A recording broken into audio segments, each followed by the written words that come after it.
couple of years ago, I put a video on here called the Ultimate Light Bunker Cheat Code or something similar.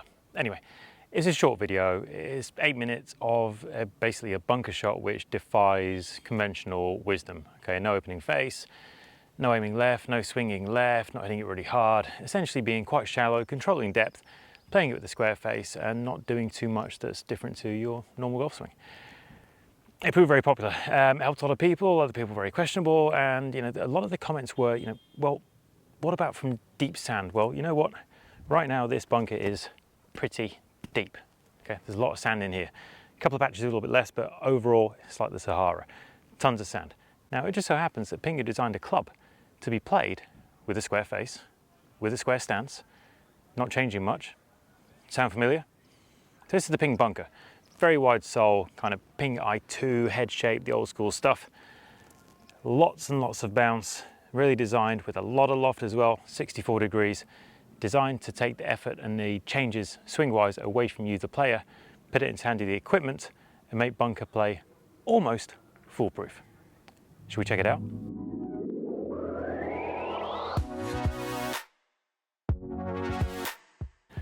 Okay, first thoughts are, this is not my cup of tea to look down at. Now, I was never a huge fan of the PING i2, although I was incredibly jealous of my older brother, who had PING i2 1 to lob wedge in beryllium copper. They were beautiful.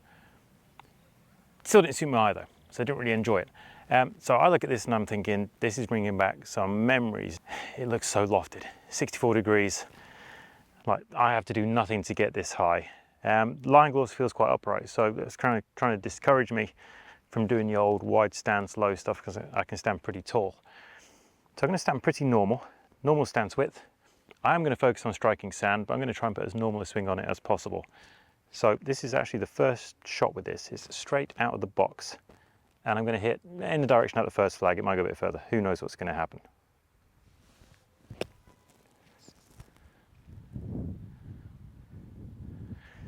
I'm not going to lie to you, I hit that quite poorly. Let's measure the sand. Get the whole club head in. There's a lot, and it still skipped on through. Let's have another go. Let's see if that was some kind of fluke. That was easy. Square face, pretty normal golf swing, almost like a long pitch. Striking sand somewhere before the golf ball. Not overly accurate.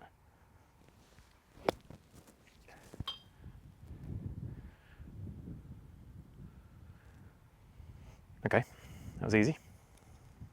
Let's try again. Now what I'm noticing here, I'll put them over here, is you're usually seeing a strike pattern that's kind of heel to high toe on a bunker shot because of the open face, which brings the heel into play. Here you'll see the line is almost vertical. Let's go one more.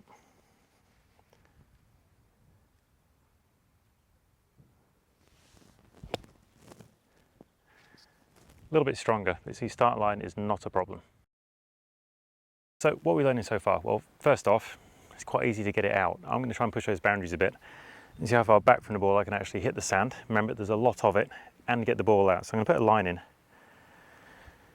That's got to be 5 golf balls back from the golf ball that I'm trying to get out. I'm going to try and hit that line with a square face still. Same ball position, same setup, not getting low, not aiming left, none of that stuff. I'm going to try and keep things pretty wide. I'm going to try and catch this line and see if I can skid this club through as it's designed to do and still get the ball out, even though I'm going to make a big error on where I hit the sand.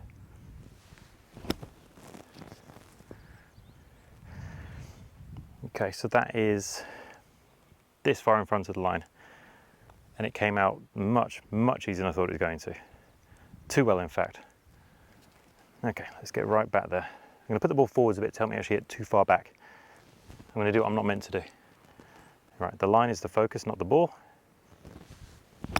Right, that was miles behind it. Absolutely miles. So you've got the line in here and the divot still starts 1 to 2 golf balls back from that line. So that is a full 8, 9, 10 golf balls. 9. Back from the ball I'm hitting. And it's still out without a problem. Okay, so I've really screwed up there. What about if I get steep on it? Because usually when you get too steep, the ball hits the sand, it slows down significantly. So I'm going to go a bit steep. I'm still going to go square face. I'm still going to set up square, but I'm going to try and get this club to hit the sand and go to a greater depth intentionally. This should slow the club down an awful lot.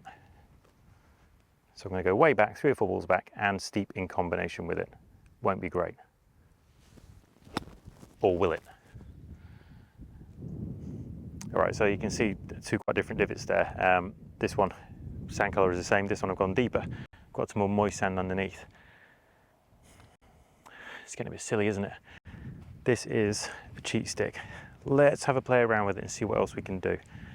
Longer bunker shots, as you can see, are not going to be a problem. I'm not having to hit these really hard. That pin is probably 18 yards away. What about more height? I'm going to do what I'm not meant to do. I'm going to open face up a touch. I'm only going to go from 12 o'clock, I'm going to go to 12:15. Not huge. I'm not going to aim left. I'm not going to put my ball forwards. I'm going to open the face just a touch, which is going to increase the bounce more, and see what result I get. Same swing. Pretty wide. Nothing big going on. Okay, shorter, higher, softer. What I really need to do is get this in hands of somebody who can't play bunker shots to see what happens. The only feedback I can give is from my perspective and say that this is stupidly easy. I'm going to take a bit of sand out, going to drag it down, ruin my shoes. Okay, much less there. I'm actually going to play the ball back a little bit because I want a little bit more attack angle. And play it back in my stance to touch. Stay square, not open it, play it just the same. This should come out a little bit quicker, hopefully. Yep. Okay, I'm actually down to the base of the bunker there. There's barely any sand, still came out well. So the mistake you could make there would be to try and add loft to it, play the ball too far forwards, and this massive bounce angle will come into play and it will kick up and you'll be in trouble. So I'm actually intentionally trying to play a lower shot there, but the club's not sticking into the sand because of the design. What about a bad lie? I'm going to sit it down a little bit. I'll put some sand back in place. There's plenty here, I think. Yep, tons. Just ruined it. Right, let's sit this down a touch. So not as good a lie. Pop it down. Square face. Ball position maybe marginally back. Keep it wide. Same swing, don't do anything sexy. Still out. Out and under control. Right, I can't really think of any other tests for it. Obviously there are side hills, there's less sand. I've done lots of sand, ball sat down, tried to do a bit higher.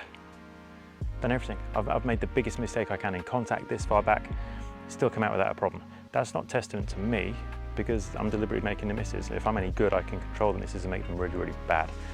Wish I did. I've not really got much else to say apart from, if you struggle from the sand, take a look.